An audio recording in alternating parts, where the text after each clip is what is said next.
Oh, shit. So I just took my collar off and it whipped the keyboard and then made a little Windows noise. But it didn't fuck with the recording, so we're okay. Delightful. We're on track.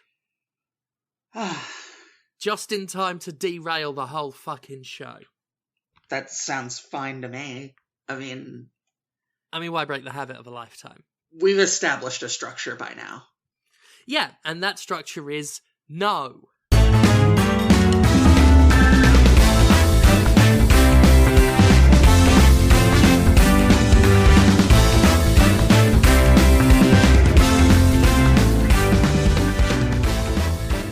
Have I played Liberation Maiden?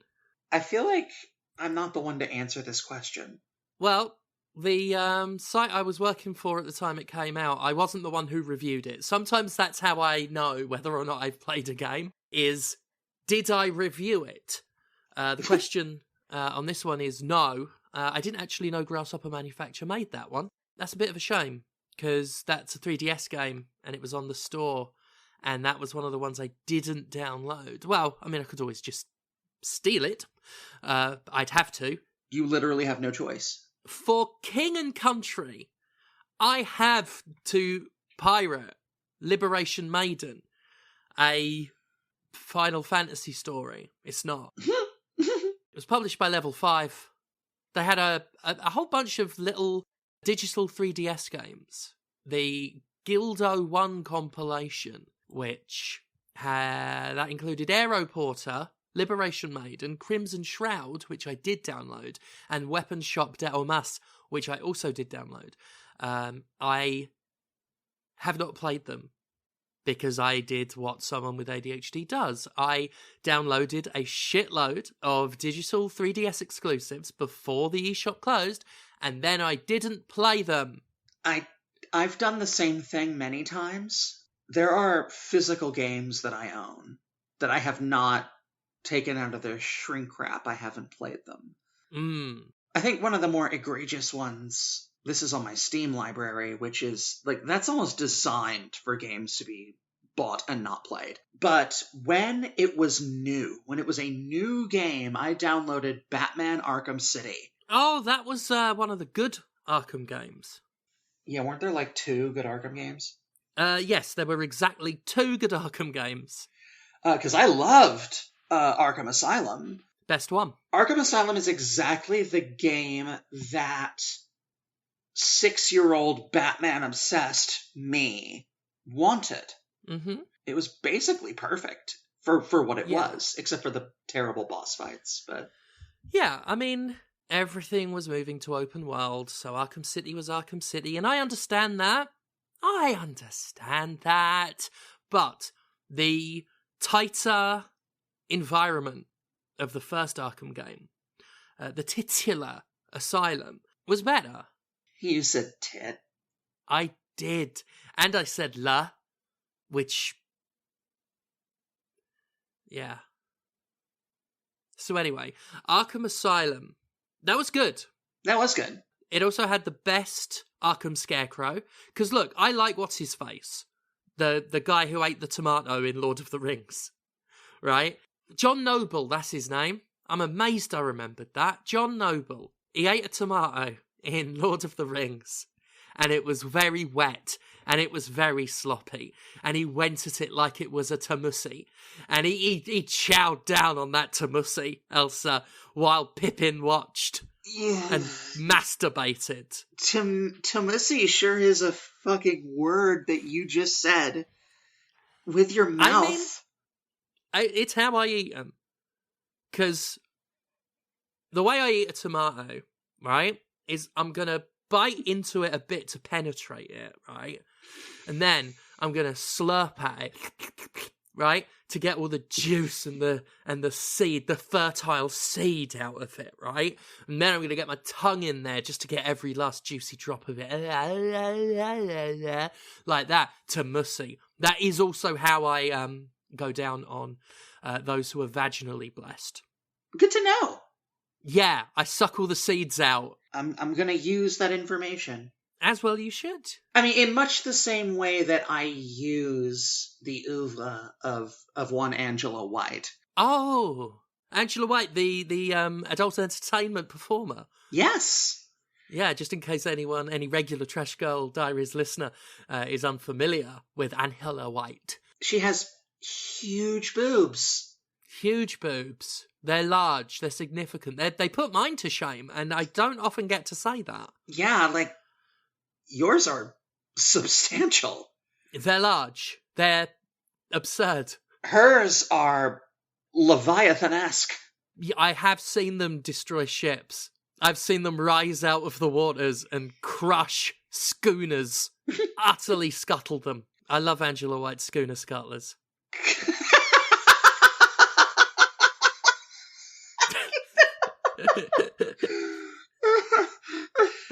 Oh, no. It's funny you mention schooners, because I've been watching One Piece lately. Right. Which primarily takes place on oceans and in boats. Mm-hmm. It's a pirate thing, isn't it? It is a pirate thing. It's about a stretchy guy. He can stretch like Dhalsim from Street Fighter. Okay. And he wants to be the best pirate. Well, he's better get Liberation Maiden downloaded. Fucking A. Right? Fucking A. But sorry, yes, One Piece. He wants to be the best like no one ever was. Yeah, and he apparently there is an item called the One Piece, which, if found and acquired, means that you are the best at pirates. And that is the premise of the show. Wish someone would swashbuckle my One Piece. Give me a time and a place. The clock tower, where that boy was shot. 2 p.m. Thursday. Perfect. Brilliant. Such a great, atmosphere. Yeah. Which, consequently, was an excellent board game. Atmosphere? Atmosphere, or as it's known in the States, I believe, Nightmare, was a board game that had a VHS tape attached. This was the 90s. That's amazing. VHS board games were a bit of a thing. And Nightmare/Atmosphere, spelt Atmos, F-E-A-R. Oh, right? Spooky dookie. Shit. Terrifying.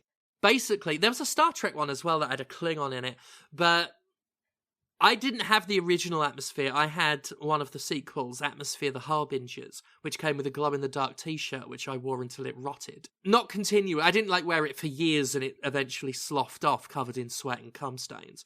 It just fell apart. But it glows in the dark, and I love glow-in-the-dark stuff. I'm an absolute sucker for it. But that's besides the point.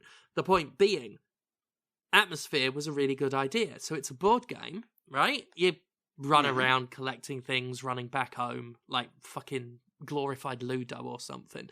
But the VHS is running for an hour. You've got an hour to play this game. Oh, and shit. Intermittently, he was called the Harbinger or something. I think the Gatekeeper. The Gatekeeper, that's the name of the host. This decrepit, vile old man would appear regularly while you played. It's not Sigourney Weaver? It is not Sigourney Weaver. Aww. If Sigourney Weaver did a board game, I mean, I'll try and call her. I don't know a number. I'll just randomly put numbers into my phone, and there's a non-zero chance that Sigourney Weaver will pick up, and then I'll be like, Sigourney, I've got an old 1998 camcorder. Can you get to Yorkshire? Bring your jacket. It's cold. And I'm pretty sure she'll be like, yeah, sounds great. I'm a huge fan of the Jimquisition. I'm in! What else is she going to do? Right? I'm pretty sure she's sitting around waiting for, the call to be in the next Avatar. Exactly. Can't find me jacket, will a cardigan do? Yeah, Sigourn. Do you mind if I call you Sigourn? Never call me Sigourn. Sigourney Jeremiah Weaver. You say the full fucking name. I'm sorry, Sigourney Jeremiah Weaver. But do you want to be in a remake of Atmosphere or not? And I'm pretty sure she'll say yes. But yeah, you'd play this game for an hour while this VHS tape ran. Every now and then, the gatekeeper would arrive. Just, stop! Stop playing, you little shits! Whose turn is it now, you little dick? Stand up! You lose a turn. Up yours, cunt! Wasn't as spicy as that, but that was sort of the premise, was this gatekeeper would interrupt and, impart various blessings and curses upon the players and do various challenges to upset the sort of current dynamic of play. A really sort of fun idea. It is a fun idea. I feel like if they made it now, like, he definitely... I mean, for starters, it probably would be Security Weaver. But, like, he definitely would curse a whole bunch. Because that's what they do. That's what they do now. Like, when they take something that was for children in the 1990s, right? They add naughty, dirty words and tits. Filthy fucking words.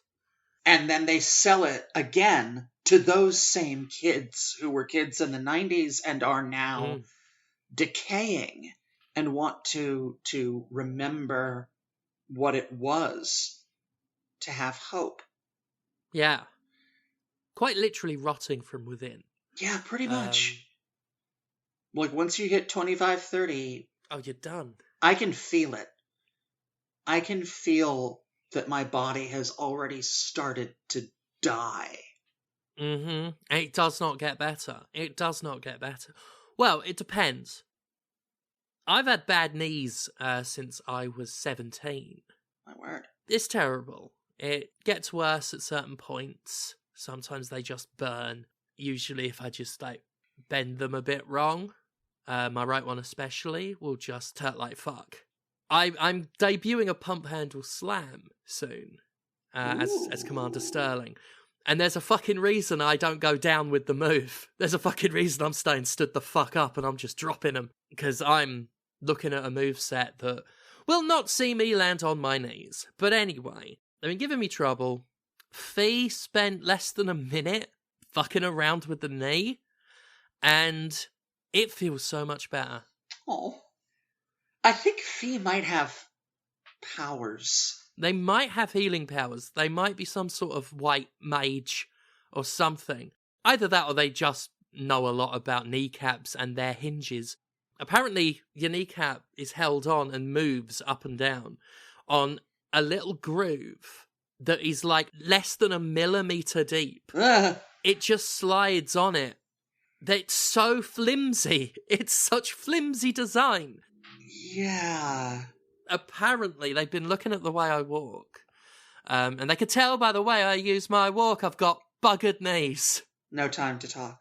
Well, all the time in the world to talk about my chronic pain like an old lady at the post office. Oh! my dodgy hip. Actually, my hips are all right for now. You fucking ain't right, they are. Jesus. Oh, yeah, the childbirthers are in tip-top condition. For now. Considering how I'm shaped, they might just degrade like a bulldog's over time. But yeah, apparently, the way my kneecaps move, because Fee's knees, the Fee knees, are similar, where you just need to sort of pop them a little bit. Huh. It's no permanent fix.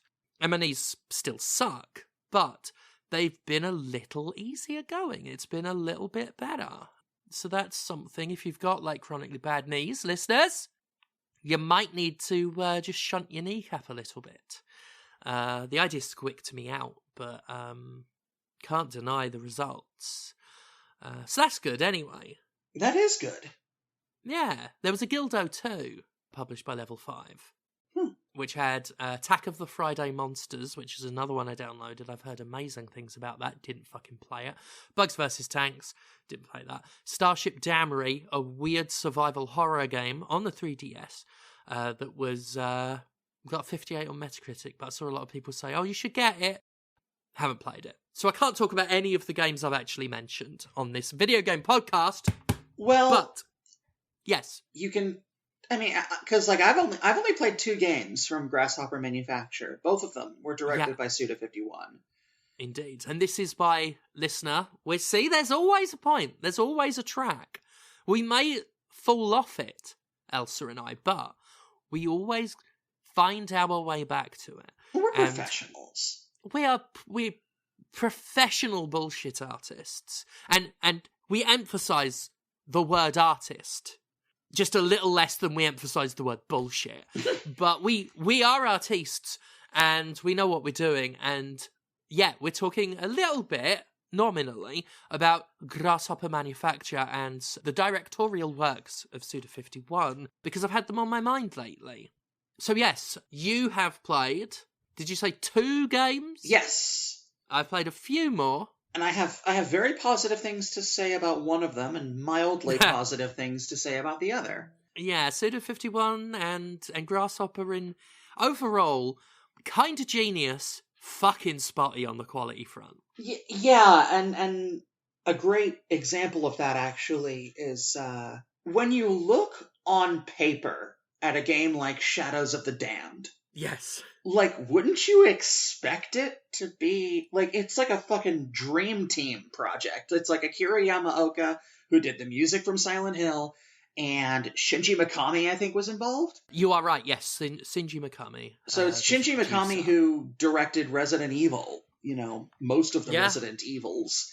And, Suda, who did the other game that I have played of his, which is No More Heroes, which I love.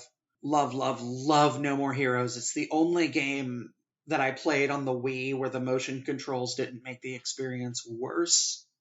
God, it's a shame about Super Mario Galaxy. But anyway, so it had like a gameplay system inspired by Resident Evils 4 and 5. It had that usual weirdness associated with Suda51, because that dude is weird. And his work is weird. Yeah. It just kind of didn't come together for me. Yeah. I loved it. I loved Shadows of the Damned. In fact, the Wikipedia page has a quote from me on it. Really? You know what? I'm going to put that to the test.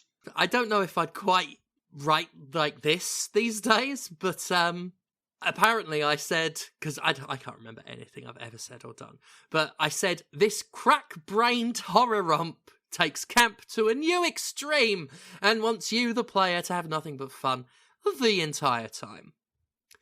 That's what I thought about it. That's definitely a Destructoid review quote. Yeah. I want to replay it. I don't know if it's available digitally anywhere, but I remember really liking it. It's a Suda game, which means there are bits of it that are just fucking laborious. But for the shameless Evil Dead references that it had, the pretty, from what I remember, solid shooting gameplay, the weird things, like the weird little lamp. What was the weird thing? It was an anglerfish. An anglerfish, yeah, a little lamp fish that would go on the floor with this sort of cute little music. And of course, at times he would go, "My big boner!" like that, when he'd shoot with his giant bone gun. Yep. Taste my big boner! Taste my big boner! Like, because it's like a skull, which is made out of bones, and a boner, Elsa, I don't know if you know this, is also a penis. What? Right? He was talking about his gigantic penis. Wow. Yeah. That was Shadows of the Damned. Zonkers. Now, Shadows of the Damned, of course, was the second collaboration between Suda51 and Mikami. Their first collaboration was also the first Grasshopper game I ever played. And the reason I've got Grasshopper on the mind is because I'm currently replaying it, the Steam re-release, playing it on the Steam Deck, where it runs really nicely, except for the occasional issue with some dialogue, incidental dialogue, sounds disappearing. But it's all been the little ghosty characters that all speak like that. It's not like you're missing meaningful voice acting. But Killer 7 is the first Grasshopper game I ever played. And I hated it. for about 25 to 30 minutes, and then it became one of my favourite games of all time. Ooh. I can't quite remember when the Switch was. 2017, I think. Yeah, I do believe, I believe that was when it was, and honestly, I'm furious that Killer 7 isn't on the Switch. I was among the several couple of people who never gave up thinking Killer 7 was going to come to the Wii, which, the way that game is set up, would have been perfect for the Wii. It's literally about precision aiming from a stationary position. Control-wise, Killer 7 was built for the Wii, and it never came out for it. You know what that reminds me of, actually, is Resident Evil The Umbrella Chronicles, I think it's called? Yeah, I've never played that. I have. It's a laugh. It's like a rail shooter, right? Yeah, and isn't Killer 7 kind of cut from a similar cloth? Sort of. It is on rails, but it's not it's not quite a rail shooter per se. So you hold down a button, and your character, one of the breastular Killer 7, they'll run along a predetermined track, and then there are branching points on that track to go into different rooms. You can turn around anytime you want to go back and forth. And that's how that's how you get around. It is a set path that you traverse by holding a button, and you flick the left stick in the direction of the various branch options that will pop up on screen. It's all very stylized, it's all very Grasshopper, and it actually feels really good if you know where the branch is coming up and where it's going, and you sort of have the stick already in that direction, so it just automatically selects and goes. There's something very satisfying about it. If at any point you hear something along the lines of like that is a baddie. The Heaven Smile, who are the weird giggling enemies, upon which I'm pretty sure the Regenerators were based in Resident Evil 4. They look incredibly similar, and the Regenerator also has this weird sort of giggly sound at times. And you fight them the same way. The Heaven Smiles, there are different variants as the game goes on, but in general, they're these shambling, weird-coloured creatures with almost skeletal faces, but huge, wide mouths with sharp teeth. And they're invisible for some reason. And you fight them by holding down the trigger button, which will put you into first-person mode. Then you press another button to scan to make any Heaven Smiles on screen visible. And then you aim your gun at, ideally, a little glowing yellow thing that is in their bodies, similar to the Regenerators' little Las Plagas things inside them. Heaven Smiles have these little weak points. They could be in their neck or in any of their limbs. Ooh. And you can just, shoot them several times to just kill them. But if you shoot them in their weak point, they automatically die in a big shower of cackling blood. Ooh. And if you kill them that way, you get thick blood, which you can use to level up the characters. If you kill them the other way, you get thin blood, which is used primarily for healing. But it's an interesting little thing. Thick blood. Yeah, you got the thick blood, thin blood. There's a lot of blood. One of the characters slits her wrist to solve puzzles. Lovely. This is a Grasshopper game. Yeah, you've got 7 characters, and they're all the personalities of one character. They've got a fancy name for it that I don't think ever comes up in the game, but comes up in the book. The book companion to the game that was released in Japan, and not only contradicts information in the game, but contradicts information in itself. Because this story is batshit. So yeah, you've got Dan Smith, who fights with a revolver, and it's sort of just a general combat. Then Coyote Smith, who is a thief and can jump up high places or open padlocks. Masked Smith, who has 2 grenade launchers and is a luchador wrestler because Suda51 directed this game. There's gonna be wrestling references. He was about to say he loves his references to wrestling. Oh yeah. And yeah, there is an entire wrestler character in this. The way he solves puzzles is if there is something blocking the way, he will pick up whatever that is and German suplex it, which is pretty good. That's beautiful. That's maybe the best thing I've ever heard. Then you've got Kevin Smith. They've all got Smith as a surname. You've got Kevin Smith, who is very sensitive about critics of his films. And the one in the game can turn invisible and fights by flinging knives. Then there's, I think his name's Con Smith. He's like a teenager who moves really, really fast. And then there's, I think it's pronounced Kaede? Kaede Smith, who... she has a scoped magnum, so can fight at long range, but it's like dog shit any closer. And yeah, she's the one who can absorb blood off the wall to see messages, like puzzle clues underneath it. Or if there's a certain barrier blocking the way, she can just cut her wrist open and bleed all over it, and apparently that unblocks it because, yes. Because video games. Because video games. So yeah, it is incredibly stylized, and as an introduction to the work of Grasshopper, I mean, honestly, like, I've played several Grasshopper games since, and not one of them has come close to being as brilliant as Killer 7. Because that gameplay is weird and takes getting used to, but once you do, there is an elegance to it. An elegance that is sometimes rendered inelegant by the way certain boss fights work and stuff like that, but in general like level exploration and combat, there is a weird elegance to it. Well, let me just dial back real quick to something you said earlier. Sure, I've been running my mouth. What do you mean you didn't like Tusk?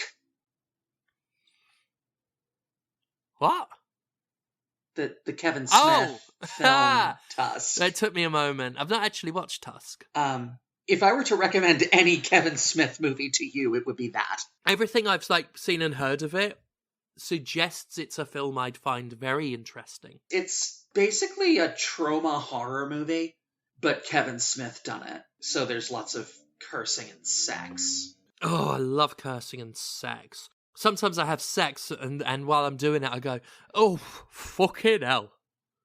Like that. Yeah, I just exclaim the word cunt during sex. Nice. That's me. I just go, cunt! Sometimes I'm like, do you like that? Flipping girl dick, you dickhead. Twat. Asshole. Right? And then I'll just be getting railed while I'm just flipping them the bird. That's how you do it. Just flip them the bird and then say, don't stop, no, this is sexy what I'm doing. Now put it back in. This is sexy what you're doing. It is. It's very erotic. Oh, erotic energy courses through my shapely form. I can unironically agree with that. Here's a fun thing that perhaps is worth discussing. Yeah. Yesterday, Sony released a State of Play presentation all about the upcoming Devil May Clive, which is an action game about a man named Clive. Excellent. Is it a spin-off from Gunman Clive? The old iOS side-scrolling shooter that also found its way to 3DS and I believe Nintendo Switch. No, it's a spin-off of Wild Arms. Oh. Just for the listeners' benefit, I guess. I'm talking about Final Fantasy XVI, which got a big old presentation with a lot of gameplay and discussions of the elements of the game's structure. God, the timely accessories are still fucking stupid. Yeah. Just putting accessibility options as equipable accessories, that you can't even equip all of them, and then you can't equip any of the actual fun accessories. They might as well have not done it at all. That would have been less insulting if they'd have just said, if you need accessibility options, fuck off! Yeah. I'd have found that less insulting. This is very Square Enix reinventing the wheel for no reason kind of design to me. Having said that, they are actually taking a fairly conventional approach to the game's structure. Like, there's a world map, right? And you pick your destination on it, and then you go to it. Oh. There's also apparently a hub area where a lot of the more sort of mundane stuff, like weapon upgrades and shit like that, happens. So it's got that sort of hub and spoke thing going on where things branch out from a cave that Clive apparently is just going to live in now, and goes to the various parts of the realm of Valisthea.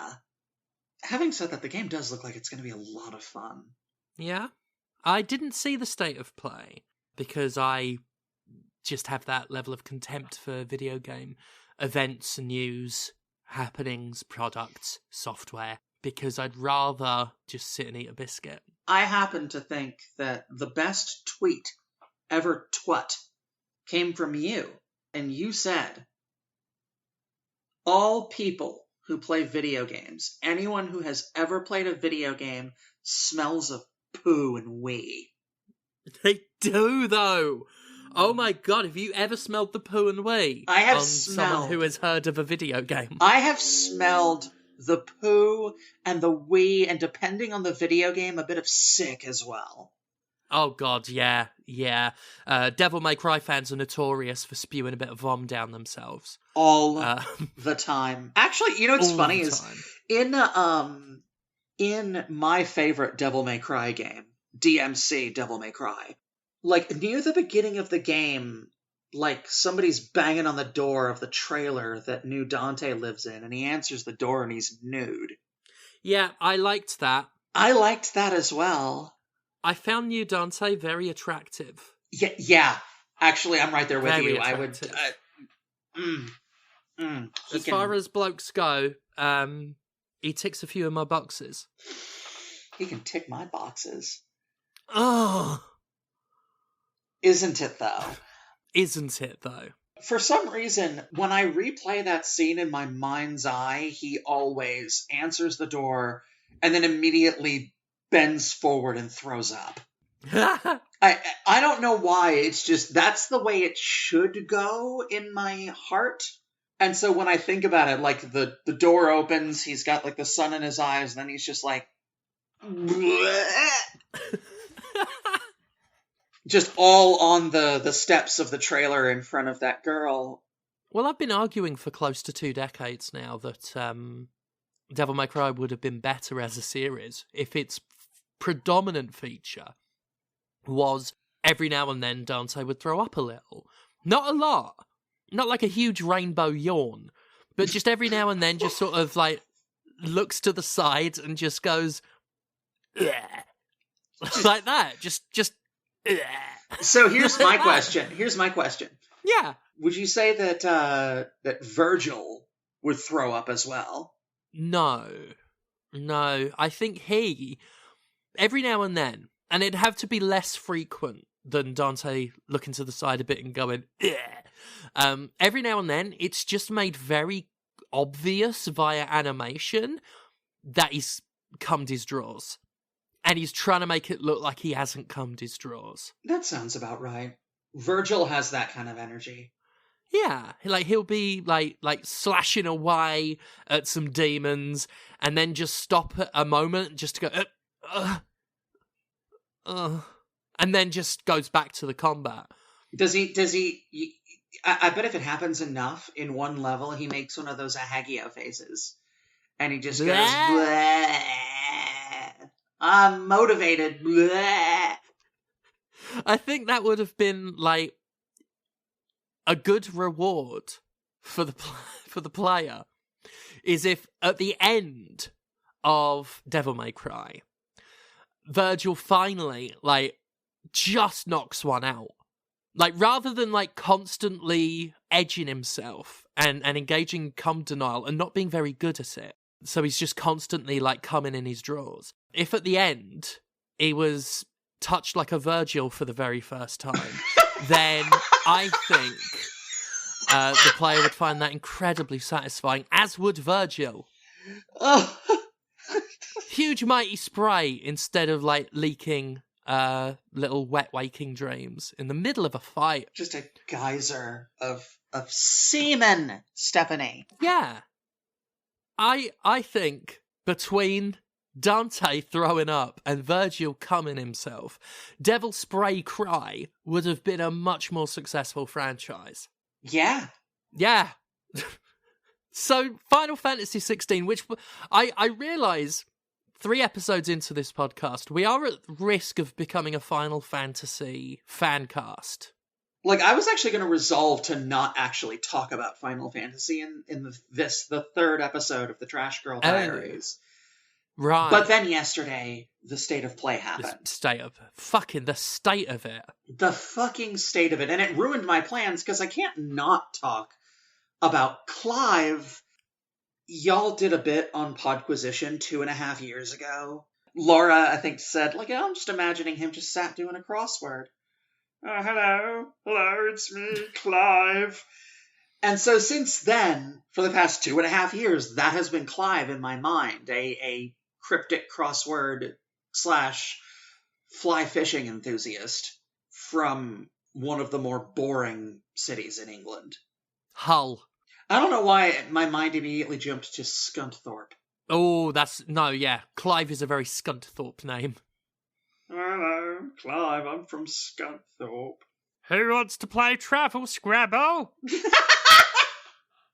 And the thing is, like, especially, like, with Clive, as seen in Final Fantasy XVI, he's, like, he's actually pretty hot. Like, I'm not gonna lie, he's pretty hot. I don't know if he's as hot as New Dante. Anyway. Yeah, but, like, that's been Clive in my mind ever since, and, with the combat being as fast-paced and actually quite violent as it is, I'm just thinking of him saying something like, all I wanted to do was have a sit and a spot of oolong, do the crossword. Do the crossword, have a tuna sandwich. I think his favorite thing, if he's been good all week, he probably enjoys a chip butty. A chip sandwich with no brown sauce or anything. Just not even any plain salt. Chips. Not any salt, just chips on untoasted white bread. No butter on that either. No. It is the driest meal imaginable. I do want chips though now. Fuck, so do I. I. At the time of recording, I think the chip shop will be open. Oh, I could get a sausage. Oh, Elsa, I could eat a sausage. Fuck, I can't get a sausage. Or can I? I don't know. There's a lot of people waiting for gender clinic lists in this fucking country wondering the same thing. That was a satire about how trans healthcare in this country is fucking shit. Yeah. You have my sympathies on that, by the way. Not that it's better in America. Well, it's depending on where you are. It's quicker in America if you have insurance. That's what it all comes down to, doesn't it? And, I am lucky. I am fortunate in that I can get a year's worth of estradiol Valorate to put into a syringe, and once a week I stick that in my thigh like fucking Bloodborne. Please tell me you, wear a tricorn hat especially for it every time. Yeah, of course I do. Damn right. I have a tricorn hat, I have a black bandana that I tie over my nose and mouth, and then I just jab it in there. Like, no prep, nothing, just... Also obligatory, since I'm the one who does the voices. I should do one from Bloodborne. Oh, a hunter, are you? And an outsider. What a mess you've been caught up in. And tonight of all nights. What's wrong? A hunter unnerved by a few beasts? No matter. Without fear in our hearts, we're no different from the beasts themselves. God, I love Eileen the Crow. Now do Freebird. Fuck. That's how Freebird goes.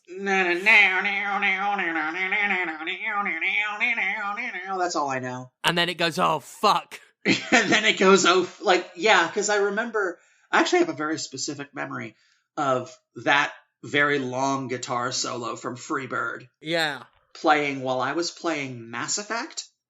And there's a part in Mass Effect, the first Mass Effect, where there's a thrilling car chase.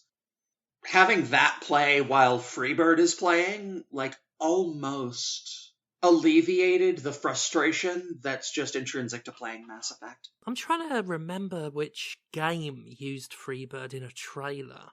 I'm pretty sure it was a game that didn't deserve the level of grandiosity it had in its trailer. I think it was some game that, like, I want to say it was some game maybe set in Vietnam that had zombies in it. That sounds either really right or really wrong. Hang But there was a on. really cool trailer that used that guitar solo. Freebird video game trailer. Apparently it was Warzone. The launch trailer from Call of Duty Warzone 2 plays Freebird. No, it was older than that. Huh. This is like back, well, when I was sort of mid Detoid days. It doesn't matter. It doesn't matter. The point is that Killer 7's very good. You know, if I recently got a new laptop, and if my laptop can run it, I will absolutely add it to my wish list on Steam, which is not a long list. It's pretty much just, I want to say Fallout New Vegas, Boyfriend Dungeon, and Darkest Dungeon 2. Mm-hmm. I literally got a new laptop so that I could play Darkest Dungeon 2. But, you know, Darkest Dungeon's great. But I will absolutely give Killer 7 a shot, if there's any way I can. Was it originally a PS2 game? It was originally a GameCube game. Oh. It was one of those games around that sort of time, 2005, like Resident Evil 4, where Capcom was like, here are these big GameCube exclusive games. And then a few months later, we're like, ha! Coming out on PS2 as well, you dumb fuckers. Resident Evil 4, Beautiful Joe. Yeah. It was a really good time for Capcom games. I could fucking go for some Beautiful Joe and all. Fucking hard game, that. It's funny, like 2005, 2006 was around when I started getting into Street Fighter. Right. Like really into competitive Street Fighter, Third Strike. So, yeah, like I was all up on Capcom's D at that point. Because this is like in the tail end of arcades in America. And I had, like, there was an arcade near my home. So I gave Capcom quite a bit of money. It's just, it was in increments of 25 cents. Lots of Third Strike, lots of Marvel vs. Capcom. Killer 7. Killer 7. Sounds fucking great, though. I would love to. Really, hell of a game. Hell of a game. Between that and, like, I actually really want to finish No More Heroes. And I would prefer to do it on a Wii if I could get one. Yeah. Yeah, I've got it. I think I bought No More Heroes. Because I got a Wii, like, super cheap in an auction, along with the other weird shit I've acquired. And I think I went to CEX and grabbed a bunch of Wii games. I think the first No More Heroes was among them. It's on Switch as well, isn't it? It is, but here's the thing. In No More Heroes on the Wii, shortly before every boss fight, you get a phone call from, I think her name is Sylvia, and you actually have to put the Wii remote up to your ear, and she talks to you through that. Yes, I remember that. I love that so much that the game would be ruined for me without it. And I don't think you can do that on the Switch with the Joy-Cons. You could do it on the PS4 or 5, because they had speakers on the controller, which, as a gimmick, it's not like holding the remote. I agree with you there, because that really does feel like holding like a cell phone. Yeah. Yeah, I forgot about that, because I never played much No More Heroes. I had the original on the Wii back in the day. I played a fair bit of it, but never finished it. I would like to, because I'm replaying Killer 7, even though they're, like, Grasshopper's games have been very hit and miss. I do want to play some of the ones I didn't touch and replay some of the ones I did. I've got a copy of Flower, Sun and Rain for the DS in the mail coming my way. I want to try that. I tell you, I would not replay Killer is Dead, though. That, I think, is when Suda got high off the smell of his own farts. Killer is Dead is like if you took a Suda-directed game and fucking tried to parody it and weren't funny doing it. In my mind, right, if you took Suda51 and made him shit, the end result would be sweary.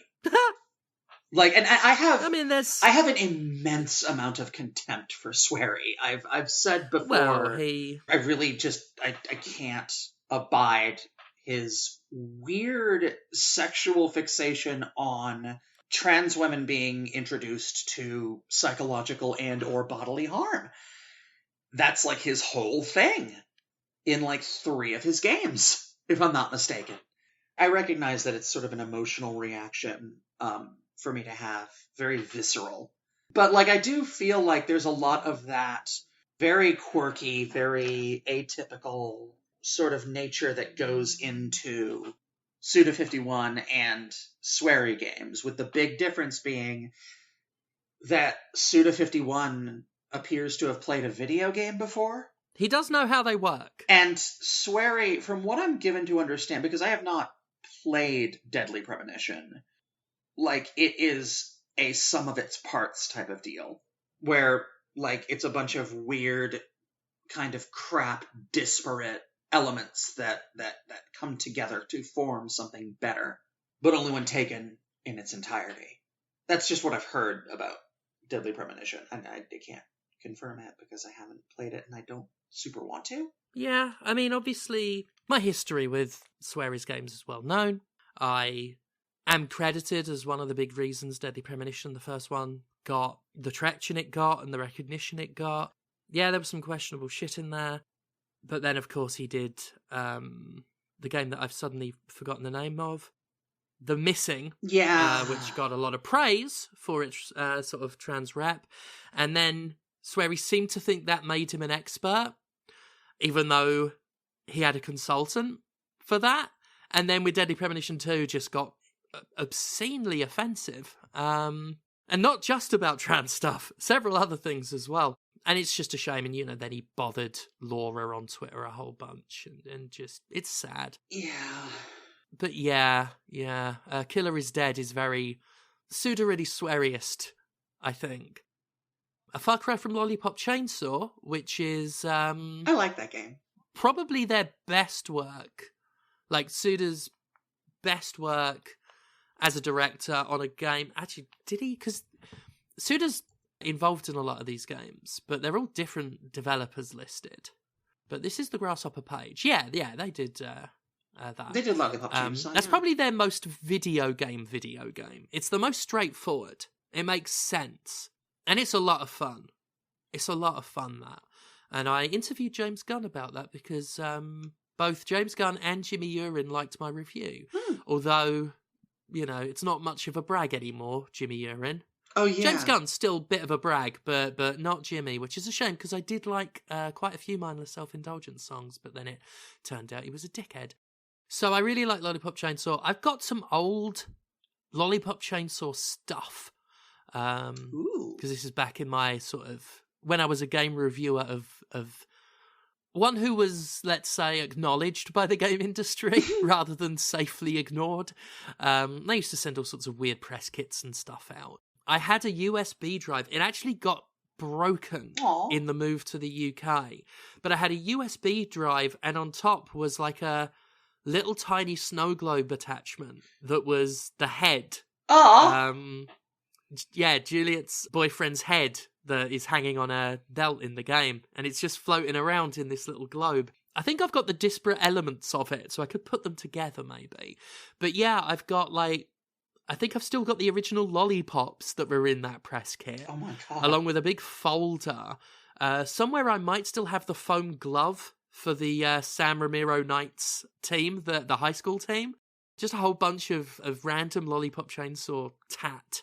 None of it's super, extravagant or cool, but, just weird little bits. That's another one I'd like to replay. I do believe they're remaking or remastering it at the moment. That seems to be the buzz. You know, thinking of press kits, didn't Nintendo send you a bottle of water once? Sounds like something they'd do.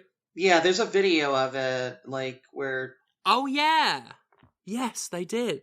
Yeah, I've been sent various liquids over the years. Yeah, I bet. THQ once sent me whiskey for Saints Row. Amazing. Yeah, I had a weird little glass bottle with some red shit in it for the first Dragon Age. Can't tell you what the fuck it was though. Did not open it. It sounds like it could be like a representation of the phylacteries that are used as a ask Fee. Yeah, Fee will know. Fee will tell. I know it too, but just talk to Fee about Dragon Age, because as far as I know, they still like that series. They are they're the expert we've actually gone quite a while. Yes, we have. So I think we do well to wrap it up, if that's okay with you. That is perfectly fine with me. I think that Yeah. there's been quite a bit. We covered a lot of ground, all of it partially, but entertainingly, I like to think. I mean, like in a video game, where all you need to do is go to, like, a bit on the map, and the entire thing gets filled in for you. Exactly. And it's like that with this, except for Elden Ring, where you have to, like, actually physically find the maps, which I actually thought was a really nice touch.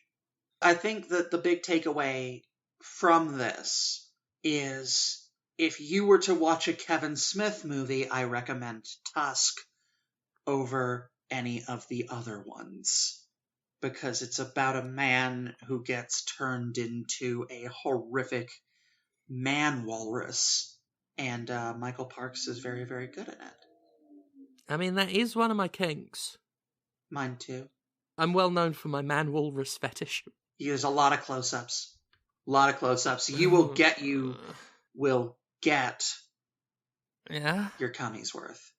Oh, Danny. Sounds fantastic. Well, Elsa, thank you once again for today's loving entry in the Trashgirl Diaries. Another chapter concluded, I think, quite sufficiently. Would you like to tell the listeners where they can catch you and what you're up to? Well, I pretty much just do this, but if you want to see me do pretty typical Tumblr things, I am on Tumblr at 6gunbreaker. SIX-gun-breaker. But yeah, other than that, I don't know. If you can find me on Archive of Our Own, the fan fiction writing website, you are welcome to read the bit that I wrote about Squall from Final Fantasy VIII and Lightning from Final Fantasy XIII, just doing some banging next to some rocks. Just pounding it. Just pounding it. Sounds fantastic. That's me sorted. That is then a wrap. I'm Thank you all so much, folks, for listening to us run our fucking mouths. I'm gonna go wash my face and take a shit. Maybe have a ham sandwich. Not necessarily in that order. Oh, make sure it's at the same time. It's the only way to go. I might get that sausage. Oh, fuck. Oh, yeah, I'm going to get a sausage. I want a sausage. Okay. Thank you, everyone.